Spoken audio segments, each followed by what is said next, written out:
안녕하세요. 당신의 건강 수명을 늘려드리는 무병건강연구소입니다. 네, 반갑습니다. 저희 무병건강연구소 채널 구독하시고 또 좋아요, 알림 설정까지 꼭 해주시면요. 매일매일 정말 어디서도 듣기 힘든 귀한 건강 정보들을 얻어가실 수 있습니다. 오늘 저희가 나누는 이야기가 당신의 건강 요정에 좀 의미 있는 그런 시간이 되길 바랍니다. 그리고 혹시 지금 어느 지역에서 저희 방송 듣고 계신가요? 편하게 댓글로 좀 남겨주세요. 저희가 보고 구독자분들이 많이 계신 지역이 어딘지 파악해서 그쪽부터 직접 찾아가서 건강 세미나를 여는 기회를 한번 만들어 보려고 합니다. 이것도 많이 참여해 주세요. 자, 오늘은 많은 분들이 아마 속으로는 걱정하실 텐데 겉으로는 티를 잘 안 내시는 바로 그 뇌 건강에 대해서 좀 깊이 있게 이야기 나눠보겠습니다. 특히 이제 나이가 들면서 예전 같지 않게 자꾸 깜빡깜빡하는 순간들 있잖아요. 혹시 아유, 나이 탓이겠거니 하고 그냥 넘기고 계시진 않으신가요? 맞습니다. 그게 정말 중요할 수 있어요. 사소해 보이는 증상들 말이죠. 예를 들어 머리가 예전처럼 이렇게 딱 맑지가 않고 좀 무겁다거나 아니면 대화 중에 단어가 바로 안 떠올라서 말이 자꾸 이렇게 툭툭 끊기는 경험?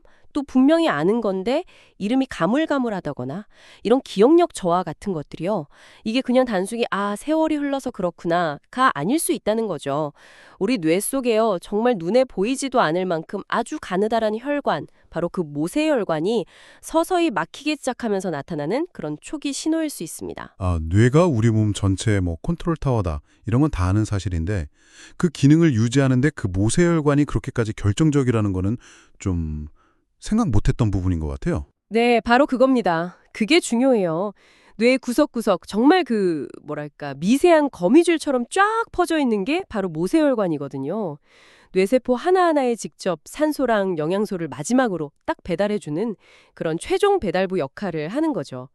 근데 이 혈관들이 워낙 가늘어요. 그 머리카락 굵기의 10분의 1? 그 정도도 채 안 될 겁니다. 그래서 일반적인 뇌 MRI나 CT 검사로는 이 미세혈관들이 지금 괜찮은 건지 막힌 건지 그 상태를 정확히 알기가 좀 어렵습니다. 근데 여기가 막히기 시작한다. 그럼 뇌세포는 바로 그냥 영양 공급이 끊기는 거니까 즉각적으로 기능이 뚝 떨어지기 시작하는 겁니다. 야, 정말 보이지 않는 위협이네요.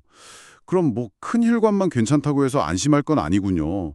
그냥 아이고, 나이 들면 다 그렇지 이렇게 생각하기에는 위험 부담이 상당히 크겠어요. 그렇습니다. 제 친구 중에 그 성호 씨라고 가명입니다만 평생 건강에는 자신 있던 친구인데 요즘 부쩍 그런 얘기를 하더라고요. 대화하다가 자꾸 단어가 막히고 시정에 뭘 사러 갔는지 깜빡 잊어버려서 그냥 허탄치고 돌아오고 그런 일이 잦아졌다고요. 아이고. 네, 그래서 걱정이 돼서 검사를 받았는데 다행히 뇌졸중 위험이 있는 그런 큰 혈관들은 깨끗했어요. 그런데 정밀 검사를 해보니까 뇌로 가는 아주 미세한 혈관들, 그 모세혈관들이 상당히 많이 좁아지고 좀 막혀 있더라는 거죠. 이런 상태를 그냥 방치하면 어떻게 될까요? 결국 뇌기능 저하가 점점 심해져서 뇌경색이나 뇌출혈 같은 아주 심각한 질환으로 이어질 수 있고요. 또 장기적으로 보면 치매나 파킨슨병 같은 병의 발병 위험도 훨씬 높아지는 겁니다. 그래서 평소에 머리가 예전 같지 않게 좀 멍하다, 아니면 기억력이 자꾸 떨어진다, 이렇게 느껴지신다면 이 모세혈관 건강 상태를 반드시 한번 의심해보고 점검해볼 필요가 있습니다. 그렇군요. 그러면 이 중요한 뇌 모세혈관, 이걸 막는 원인들은 구체적으로 뭘까요? 왜 멀쩡하던 혈관이 자꾸 막히게 되는 건지 그게 궁금합니다. 혈관을 이제 점차 좁히고 결국엔 막아버리는 그 주범들, 크게 한 4가지 정도로 정리해 볼 수 있습니다. 첫 번째는 그 혈액벽에 칼슘 같은 게 쌓여서 딱딱하게 굳어지는 석회질. 석회질이요? 네. 그리고 두 번째는 혈액 자체를 좀 끈적끈적하게 만들어서 흐름을 방해하는 점액질. 점액질. 세 번째는 가공식품 첨가물처럼 우리 몸에 사실 필요 없는 그런 이물질들. 마지막 네 번째는 과도하게 쌓인 지방입니다. 이 4가지가 문제예요. 4가지, 석회질, 점액질, 이물질, 지방. 네. 예를 들어서 설명해 볼게요. 튀김이나 삼겹살 같은 기름진 음식 있잖아요. 네, 좋아하죠. 그리고 과자나 라면 같은 가공식품들, 또 설탕 많이 들어간 음료수 같은 거, 이런 걸 좀 즐겨 드시면 혈관벽에 지방이 쉽게 쌓입니다. 동시에 혈액의 점도, 그러니까 끈적함이 높아져서 끈적끈적한 점액질이 잘 생기게 되죠. 그렇군요. 또 이제 나이가 들면서 뼈에서 칼슘이 좀 빠져나오잖아요. 그 칼슘이 혈액을 타고 돌다가 혈관벽에 딱 달라붙어서 석회질 침착을 일으키기도 하고요. 가공식품에 든 여러 가지 첨가물들, 이런 것들은 소화 흡수도 잘 안 되고 혈액 속을 막 떠돌아다니면서 염증을 유발하는 이물질, 그러니까 혈관 쓰레기가 되는 셈입니다. 결국 우리가 뭘 먹고 어떻게 생활하느냐가 정말 혈관 건강하고 그냥 바로 연결되는 거군요. 근본적인 해결을 위해서는 식단 개선하고 생활 습관을 고치는 게 필수다. 뭐 이런 말씀으로 들리네요. 정확합니다. 아주 정확히 보셨어요. 아무리 혈관에 좋다는 약이나 영양제를 막 챙겨 먹어도요, 혈관을 계속 막게 하는 그 원인을 그대로 두고 있으면 글쎄요, 효과를 보기가 어렵죠. 그야말로 밑 빠진 독에 불 붙는 격이거든요. 네네. 그래서 당분 섭취를 좀 의식적으로 줄이셔야 하고, 튀기거나 기름진 음식, 또 인스턴트 식품 같은 가공식품 먹는 횟수를 확 낮춰야 합니다. 그리고 아주 중요한 거, 깨끗한 물을 충분히 마시는 습관. 이게 정말 중요합니다. 물은 혈액을 맑게 하고 점도를 낮춰서 혈액순환을 원활하게 하는 기본 중에 기본이거든요. 원인을 딱 차단하는 게 문제 해결의 시작입니다. 근데 이미 혈관에 좀 쌓였을지도 모르는 이런 노폐물들, 이런 걸 좀 청소하고 혈관 상태를 좀 건강하게 되돌릴 수 있는 그런 방법은 없을까요? 당연히 방법이 있죠. 첫 번째 해결책으로 제가 레몬을 한번 주목해 보시라고 말씀드리고 싶습니다. 레몬이 마치 그 혈관 속의 묵은 때를 싹 벗겨내는 아주 강력한 천연 세정제, 그런 역할을 할 수가 있습니다. 레몬이요? 와, 그냥 상큼한 과일로만 알았는데 혈관 청소 기능이라니? 이거 흥미로운데요? 어떤 원리인가요? 네. 레몬에는 그 유기산, 특히 구연산이라는 성분이 아주 풍부해요. 이 유기산 성분이 혈관벽에 딱 달라붙어 있는 노폐물 덩어리나 좀 오래된 콜레스테롤 침착물, 이런 것들을 녹여내는 작용을 합니다. 뭐랄까, 화학적으로 혈관을 한번 싹 청소해주는 그런 효과가 있는 거죠. 아까 말씀드린 그 성호 씨도 이 방법을 듣고 나서 매일 아침 레몬수를 마시기 시작했거든요. 오, 그럼 효과를 제대로 보려면 어떻게 먹는 게 좋을까요? 가장 권장하는 방법은요, 아침 공복 상태, 그때 레몬 반 개 정도를 짜서 미지근한 물 한 잔, 한 200ml 정도에 타서 마시는 겁니다. 위가 비어있을 때 유기산 흡수율이 제일 높거든요. 만 평소에 위가 좀 약하시거나 역류성 식도염 증상이 있는 분들은 레몬의 그 산도 때문에 속이 쓰릴 수가 있어요. 이런 경우에는 식후에 드시거나 아니면 물량을 훨씬 더 늘려서 아주 연하게 희석해서 드시는 편이 좋습니다. 중요한 건 한 번에 막 진하게 마시는 것보다 조금 연하더라도 꾸준히 매일 마시는 습관을 들이는 게 훨씬 중요합니다. 그리고 레몬의 역할은 여기서 끝이 아니에요. 혈관 청소부 역할도 하지만 동시에 외부 공격으로부터 혈관을 딱 보호하는 방패 역할도 같이 합니다. 레몬에는 비타민 C, 또 비타민 E, 그리고 셀레늄, 아연 같은 아주 강력한 항산화 미네랄들이 정말 풍부하게 들어있거든요. 아, 항산화 성분. 그게 우리 몸 노화 막고 염증 줄이는 데 좋다고 하는 그거죠? 네, 바로 그겁니다. 이 항산화 성분들이 우리 몸 세포를 공격하고 혈관 내벽에 미세한 손상이나 염증을 일으키는 주범, 바로 그 활성산소를 아주 효과적으로 중화시켜서 제거해 줍니다. 아까 그 성호 씨가 레몬수를 꾸준히 마신 지 한 달쯤 지나서부터 머리가 좀 맑아지고 집중력도 좋아진 것 같다고 느낀 게 바로 이 항산화 효과 덕분일 가능성이 아주 높습니다. 활성산소가 줄어드니까 뇌혈관의 미세염증이 좀 완화되고 혈류가 개선된 거죠. 와, 청소뿐만 아니라 보호막까지 쳐준다니 레몬이 진짜 생각보다 훨씬 더 유익한 과일이네요. 여기서 한 걸음 더 나아가면요. 레몬 껍질도 버릴 게 없어요. 레몬 껍질에는 헤스페리딘 같은 플라보노이드 성분이 풍부한데 이 성분이 모세혈관벽 자체를 좀 더 튼튼하게 강화시켜주고 혈액순환을 촉진하는 데 도움을 줍니다. 껍질까지요? 네. 그래서 레몬을 이용하실 때는 껍질까지 같이 활용하는 게 이득이죠.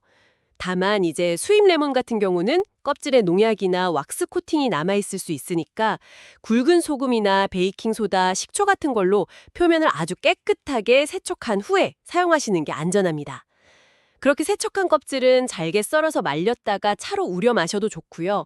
아니면 제스트라고 하죠. 그렇게 갈아서 요리에 향을 더하는 방식으로 활용할 수도 있습니다. 네. 레몬이 혈관의 청소부이자 방패 역할을 한다면 그럼 염증 관리 측면에서 또 다른 해결책이 있을까요? 좀 다른 접근법으로요? 물론입니다. 두 번째 해결책은 바로 석류입니다. 석류는 혈관 내에 생긴 염증, 그 불을 끄는 강력한 소방수 역할을 기대해 볼 수 있습니다. 석류가 염증을 진압한다? 어떤 성분 덕분인가요? 석류에는 그 푸니칼라진하고 엘라그산이라는 아주 강력한 폴리페놀 계열의 항산화 성분이 엄청나게 풍부하게 들어 있습니다. 이 강력한 항산화 물질들이 뇌혈관을 포함해서 우리 몸 전체 혈관에서 발생하는 그런 만성적인 염증 반응을 효과적으로 억제해주고요. 또 염증 때문에 좀 뻣뻣해진 혈관을 부드럽게 이완시켜서 혈액순환을 개선하는 데도 도움을 줍니다. 실제로 제 환자분 중에 62살 되신 박순자님이라고 가명입니다만 이분이 오랫동안 혈압 조절이 잘 안 돼서 고생을 많이 하셨어요. 아, 고혈압이셨군요. 네. 그래서 제가 다른 관리법이랑 같이 매일 석류즙을 좀 꾸준히 드셔보시라고 권유를 드렸는데 한 2달 정도 지나고 나서 혈압이 눈에 띄게 안정세를 찾았다고 저한테 와서 무척 만족해 하셨습니다. 석류의 그 풍부한 항산화 성분이 혈관 내피세포 기능을 개선하고 또 산화질소 생성을 도와서 혈압을 낮추는 데도 꽤 긍정적인 영향을 미치는 걸로 보입니다. 와, 혈압 안정에도 도움이 된다니 이거 정말 놀라운데요? 그럼 석류는 어떤 형태로 먹는 게 가장 효과적일까요? 석류는 씨앗까지 같이 통째로 착즙한 100% 원액즙 형태로 드시는 게 가장 좋습니다. 특히 그 석류 씨앗에는요, 갱년기 여성분들 호르몬 균형 맞추고 증상 완화하는 데 도움이 될 수 있는 식물성 에스트로겐 유사 성분이 아주 풍부하게 들어있거든요. 아, 씨앗에 그런 게 있군요. 네, 근데 조심할 점도 있어요. 석류는 과일 자체가 단맛이 좀 강한 편이라서 당분 함량이 생각보다 높습니다. 그래서 당뇨병을 앓고 계시거나 혈당 관리가 좀 필요하신 분들은 섭취량에 반드시 주의를 하셔야 해요. 하루에 작은 잔으로 한 잔 정도, 한 80에서 100ml 정도를 넘지 않도록 조절하는 게 좋겠습니다. 그리고 석류의 효능은 단순히 항산화 작용 여기에만 머무르는 게 아닙니다. 아까 말씀드린 그 식물성 에스트로겐 유사 성분 있잖아요. 이게 우리 몸에서 칼슘이 뼈에 더 잘 흡수되도록 돕는 역할도 해요. 칼슘 흡수까지요? 네, 칼슘 흡수율이 높아지면 당연히 골다공증 예방 같은 뼈 건강에도 도움이 되겠죠. 또 몸속 독소 배출을 돕는 해독 작용에도 기여하는 걸로 알려져 있습니다. 아까 그 박순자님께서 석류즙 드시고 나서 고질적으로 좀 불편했던 무릎 관절 통증까지 조금씩 줄어드는 것 같다고 말씀을 하셨는데 아마 이런 복합적인 항염 효과나 해독 작용의 영향이 아니었을까 싶습니다. 이야, 레몬하고 석류. 정말 좋은 정보네요. 근데 우리가 매일 식탁에서 쓰는 것 중에서도 뇌혈관 건강을 위해서 좀 신경 써야 할 부분이 있을까요? 예를 들면 뭐 흔히 쓰는 요리용 기름 같은 것들이요. 보통은 참기름이 몸에 좋다는 인식이 좀 강하잖아요. 네, 맞아요. 매일 쓰는 그 식용유의 선택, 이것도 뇌혈관 건강에 생각보다 큰 영향을 미칩니다. 참기름, 물론 그 특유의 고소한 향하고 맛은 정말 일품이죠. 저도 좋아합니다. 하지만 대부분 시중에서 파는 참기름은 참깨를 아주 높은 온도에서 볶은 다음에 압착하는 방식으로 만들어요. 이 과정에서 참깨 자체의 좋은 성분도 일부 파괴될 수 있을 뿐만 아니라 그 벤조피렌 같은 발암물질이나 몸에 해로운 과산화 지질이라는 게 생성될 수가 있습니다. 또 고온 처리 과정에서 오메가3 지방산 비율이 높아지는데 이 오메가3를 너무 많이 섭취하면 체내 염증 반응을 촉진할 수 있어서 혈관 건강에는 오히려 좀 부담을 줄 수도 있습니다. 아, 그 고소한 참기름이 오히려 혈관에는 안 좋을 수도 있다고요? 아, 이건 좀 의외인데요? 그럼 어떤 기름을 쓰는 게 대안이 될 수 있을까요? 제가 적극적으로 권장하는 것은요. 열을 가하지 않고 낮은 온도에서 냉압착 방식으로 짜낸 생들기름입니다. 생들기름에는 우리 몸에 꼭 필요한 오메가3 지방산, 특히 알파리놀렌산, ALA라는 게 아주 풍부하게 들어있어요. 오메가3요? 네. 이 오메가3 지방산은 혈액순환을 원활하게 돕고 혈관벽의 탄력성을 높여서 좀 부드럽게 만들어주고요. 혈액 속의 그 중성지방이나 나쁜 콜레스테롤, LDL 수치를 낮추는 데도 도움을 줍니다. 또 강력한 항염 효과가 있어서 혈관 안에 생긴 염증을 줄이는 데도 아주 효과적입니다. 실제로 아까 그 성호 씨도 식단을 바꾸면서 참기름 대신에 생들기름을 꾸준히 섭취했는데 이것도 아마 혈압 안정에 부수적인 도움을 주었을 가능성이 있다고 봅니다. 생들기름. 네, 꼭 기억해야겠네요. 이건 그럼 어떻게 활용하는 게 영양소 파괴 없이 제대로 먹는 방법일까요? 생들기름은 그 오메가3 지방산 함량이 높은 만큼 열에 아주 약해요. 그리고 빛이나 공기에 노출되면 쉽게 산패가 됩니다. 그러면 오히려 건강에 해로울 수 있어요. 아, 삼패. 네. 그래서 볶거나 튀기는 것처럼 가열하는 요리에는 절대로 쓰시면 안 되고요. 요리가 다 끝난 후에 마지막에 첨가하는 방식, 그게 제일 좋습니다. 예를 들면 나물 무침 마지막에 한 숟가락 넣는다거나 샐러드 위에 드레싱처럼 뿌려 먹는 거죠. 아니면 간장이랑 1대1 비율로 섞어서 생들기름장을 만들어서 두부나 신선한 채소를 찍어 드시는 것도 아주 좋은 방법이고요. 보관은 반드시 빛이 차단되는 병에 담아서 냉장 보관하셔야 하고 개봉한 후에는 가능한 한 빨리 한 1, 2개월 안에 소비하는 게 좋습니다.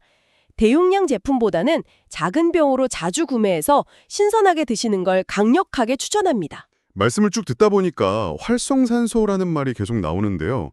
이게 정확히 어떤 거고 왜 이렇게 뇌혈관 건강에 좀 치명적인 영향을 미치는지 조금 더 구체적으로 설명해 주실 수 있을까요? 네, 그 활성산소. 사실은 이게 우리 몸이 에너지를 만드는 과정에서 자연스럽게 생기는 일종의 세포 활동 찌꺼기 같은 거예요. 우리가 숨쉬고 생각하고 움직이는 모든 과정에서 필연적으로 생성이 됩니다. 특히 뇌는 우리 몸 전체 에너지의 한 20% 정도를 쓰는 아주 거대한 에너지 소비 기관이거든요. 그래서 활성산소 발생량도 다른 곳보다 상대적으로 많아요. 와, 뇌가 에너지를 많이 써서 그렇군요. 네, 젊고 건강할 때는 우리 몸 안에 이 활성산소를 효과적으로 제거하고 중화시키는 자체 방어 시스템, 그러니까 항산화 시스템이 잘 작동을 합니다. 그런데 나이가 들거나 건강 상태가 좀 나빠지면 이 항산화 능력이 점점 떨어지게 되는 거죠.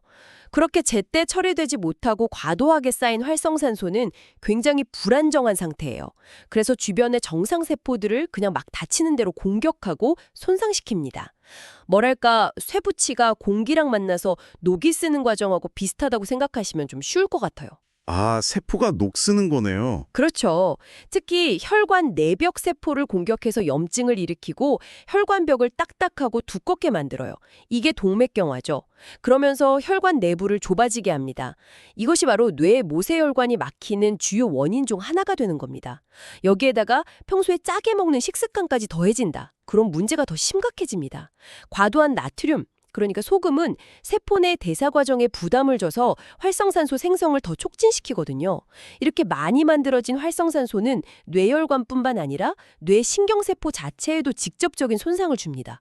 그래서 기억력 저하나 인지 기능 장애를 유발하고 궁극적으로는 치매나 뇌졸중 같은 심각한 질병의 발병 위험을 높이는 직접적인 요인이 될 수 있는 거죠. 아까 칼슘 얘기도 잠깐 나왔는데 나이가 들면 뼈에서 칼슘이 빠져나가서 골다공증 위험이 높아진다 이런 얘기 많이 하잖아요.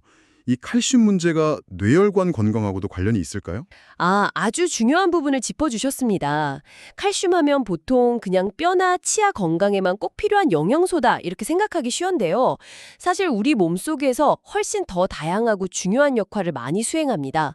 그중 하나가 바로 혈액 속의 청소부 역할, 다시 말해 해독작용입니다. 칼슘이 해독작용을요? 네, 칼슘은 혈액 속에 떠다니는 각종 독소, 노폐물, 그리고 방금 계속 강조했던 그 활성산소 있죠. 또 혈관을 막는 원인이 되는 석회질이나 점액질 찌꺼기, 심지어는 요즘 문제가 되는 미세 플라스틱이나 중금속까지도 딱 흡착을 해서 몸 밖으로 배출시키는데 아주 중요한 역할을 합니다. 그런데 문제는 나이가 들면서 장에서 칼슘을 흡수하는 능력 자체가 떨어진다는 거예요. 흡수가 잘 안 되는군요. 네. 그러면 우리 몸은 혈액 내 칼슘 농도를 일정하게 유지하려고 부족한 칼슘을 어쩔 수 없이 뼈에서 빼내서 쓰기 시작합니다. 결과적으로 어떻게 되겠어요? 뼈는 점점 약해져서 골다공증 위험은 커지고 동시에 혈액 속에서는 해독작용을 해야 할 칼슘이 부족해지니까 노폐물이나 독소가 제대로 처리되지 못하고 계속 쌓이게 되는 악순환이 발생하는 거죠. 이것이 결국 혈관 건강 악화로 이어질 수 있습니다. 그래서 아까 말씀드린 석류처럼 칼슘 흡수를 돕는 성분이 든 식품을 섭취하거나 아니면 비타민 D나 마그네슘처럼 칼슘 대사에 꼭 필요한 다른 영양소들을 균형 있게 섭취하는 게 중요합니다. 칼슘이 제 역할을 제대로 해야 혈액이 깨끗해지고 결과적으로 뇌혈관을 포함한 우리 몸 전체의 혈관 건강을 지킬 수 있는 그런 선순환 구조가 만들어지는 겁니다. 소금의 위험성에 대해서도 아까 잠깐 언급하셨는데 조금 더 설명을 해주시면 좋을 것 같아요. 단순히 혈압 문제만은 아닌가 보네요. 네, 맞습니다. 소금의 주성분인 나트륨, 이게 우리 몸의 체액 균형 유지나 신경신호 전달 같은 데 꼭 필요한 미네랄이긴 해요. 하지만 과잉 섭취는 정말 백해무익합니다.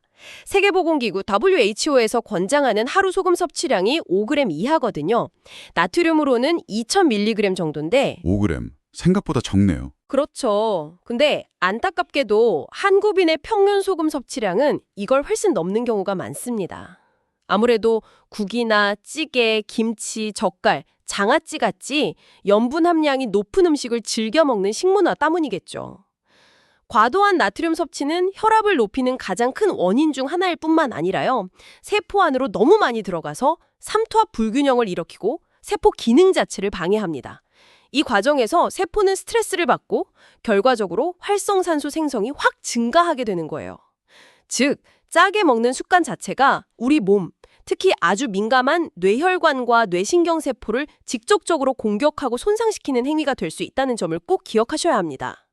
따라서 싱겁게 먹기, 이게 단순히 혈압 관리 차원을 넘어서 뇌혈관 건강을 지키고 치매 같은 퇴행성 뇌질환을 예방하는 가장 기본적이면서도 아주 강력한 실천 전략 중 하나라고 할 수 있겠습니다. 오늘 이야기를 쭉 종합해보면 뇌 건강을 위해서는 겉으로 드러나는 큰 혈관 관리도 물론 중요하지만 그보다 더 근본적으로는 마치 거대한 나무를 지탱하는 수많은 잔뿌리 같은 그 모세혈관의 건강을 지키는 게 핵심이다. 이런 생각이 듭니다. 정확하게 핵심을 짚으셨습니다. 비유가 아주 적절하네요. 아무리 굵고 튼튼한 나무 기둥이라도 그 잔뿌리가 병들어서 땅속에 물하고 영양분을 제대로 흡수하지 못하면 결국 나무 전체가 시들고 말라 죽게 되잖아요. 그렇죠. 우리 뇌 건강도 이와 다르지 않습니다. 뇌 모세혈관이 서서히 막히기 시작하면 초기에는 그냥 머리가 좀 무겁다, 아니면 예전 같지 않게 좀 깜깜거린다, 이 정도의 사소한 증상으로 나타날 수 있어요. 하지만 이 신호를 무시하고 그냥 방치하면 결국에는 치매, 뇌경색, 파킨슨병처럼 개인의 삶뿐 아니라 가족 전체의 삶까지 정말 송두리째 바꿀 수 있는 그런 심각하고 돌이키기 어려운 질병으로 이어질 수 있다는 점을 꼭 명심하셔야 합니다. 그래서 혈관 속 노폐물을 녹여내는 그 청소부 역할을 하는 레몬, 그리고 혈관 염증이라는 불을 끄는 소방수 역할의 석류, 이런 것들이 중요한 자연 해결책이 될 수 있다. 이 말씀이시군요. 네, 그렇습니다. 레몬의 유기산과 그 풍부한 항산화 성분이 혈관을 깨끗하게 청소하고 활성산소의 공격으로부터 보호하는 역할을 하고요. 석류의 강력한 항염 성분과 또 칼슘 흡수 촉진 기능이 혈관을 부드럽게 만들고 체내 해독 작용을 돕습니다. 여기에 더해서 매일 쓰는 식용유를 염증 유발 가능성이 있는 참기름 대신에 오메가3가 풍부한 생들기름으로 바꾸고 무엇보다 의식적으로 소금 섭취를 줄이는 생활습관 개선, 이게 반드시 같이 이루어져야 합니다. 이 요소들이 서로 시너지를 낼 때 비로소 뇌혈관 건강을 되찾을 수 있는 길이 열리는 것입니다. 사실 과일 좀 먹고 기름 좀 바꾼다고 뭐가 그렇게 달라지겠어. 이렇게 생각하시는 분들도 계실 수 있을 것 같아요. 하지만 결국은 이런 작은 습관의 변화가 쌓여서 큰 건강의 차이를 만든다. 이런 말씀이신 거죠? 맞습니다. 우리 몸은 갑자기 하루아침에 병들지 않아요. 사소하게 여겼던 잘못된 식습관, 건강하지 못한 생활습관들, 이런 것들이 매일매일 조금씩 마치 먼지가 쌓이듯이 조용하지만 확실하게 우리 몸의 병을 차곡차곡 축적시켜갑니다. 하지만 반대로 생각하면 희망도 있는 거죠. 오늘부터 시작하는 작지만 올바른 건강습관 하나하나가 쌓여서 결국 우리 몸을 병들기 이전의 건강한 상태로 되돌리고 더 나아가서는 질병을 예방하는 아주 강력한 힘을 발휘하게 됩니다. 만약 오늘 들으신 내용을 그냥 한 귀로 듣고 흘려버리고 예전의 습관을 그대로 유지한다면 글쎄요, 머리가 무겁고 답답한 날들은 계속될 것이고 소중한 기억들은 점점 더 희미해져서 삶의 활력과 즐거움마저 잃게 될지도 모릅니다. 그렇다면 오늘 당장 아주 쉽게 시작할 수 있는 첫걸음 뭐가 있을까요? 아주 간단한 것부터 시작하시면 됩니다. 거창할 필요 없어요. 내일 아침 눈 딱 뜨면 가장 먼저 미지근한 물 한 잔에 레몬 반 개를 쭉 짜서 한번 마셔보십시오. 그리고 점심이나 저녁 식사를 하기 한 30분 전쯤에 석류즙 한 잔, 물론 당뇨가 있다면 양은 조절하셔야겠죠. 이걸 한번 챙겨 드시는 겁니다. 오늘 저녁에요. 주방 선반에 있는 참기름 대신에 신선한 생들기름을 하나 준비해 두세요. 그리고 앞으로 음식을 만들거나 드실 때 소금이나 간장의 양을 지금보다 딱 한 꼬집이라도 줄이겠다. 이렇게 의식적으로 한번 노력해 보십시오. 이것만으로도 당신의 뇌혈관 건강을 되살리는 아주 의미 있는 첫걸음이 될 겁니다. 네. 오늘 이 이야기를 들으신 당신 어떤 변화를 가장 먼저 한번 시도해보고 싶으신가요? 당신이 가장 먼저 바꿔보고 싶은 식습관은 무엇인지 댓글로 당신의 작은 다짐을 한번 남겨주시면 좋겠습니다.